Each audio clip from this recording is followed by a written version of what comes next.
Ntakira amagambo y'ibidoma, niyegurira kuba imbata z'uwo mwami. Izamuha mwumva n'amajwi y'urucantege mubyihorere. Umwami dukorera, Yesu dutegereje, Yesu Kristo mwami w'abami, haracyariho yemwe. Uwitwa ndiho, uwiyitamina, uw'ibihe bidashira, ariho.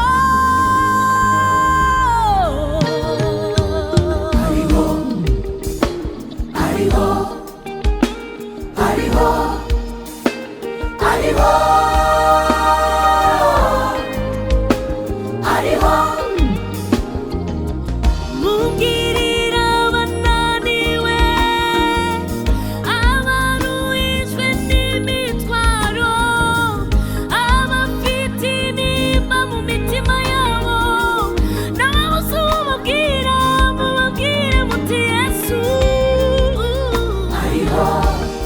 Uwabakura mu makuba barimo, herega ukuboko kwe nikwahise ngo ananirwe gukora, kandi ugutwi kwe nikwapfuye ngo ananirwe kumva. He's the King, He's the Lord, He's alive. He's alive. He's with me, and He's with you. He's alive.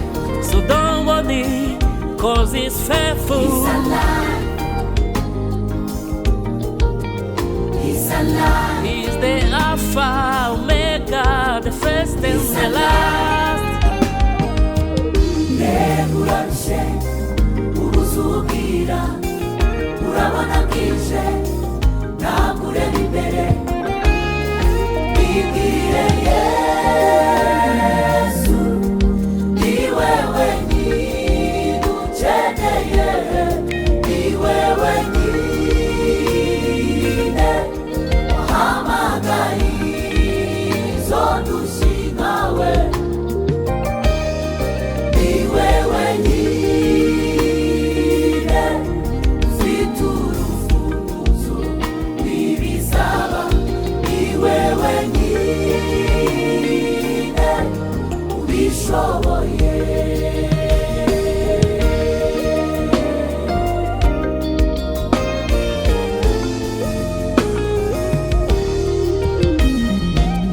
Ni kenshi twifuje umunezero n'ibyemera, twifuje ibyishimo byuzuye n'ibyemera.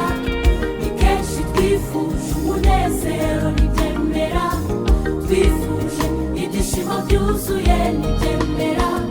Twashakiye mu mafaranga biranga, dushakira mu mashuri twize biranga, hari n'abageze mu miryango biranga. Tukugezeho Yesu, tubona biremeye. Nahandi wabona amahoro uretse muri Yesu. Twashakiye mu mafaranga biranga, dushakira mu mashuri twize biranga, hari n'abageze mu miryango biranga. Tukugezeho Yesu.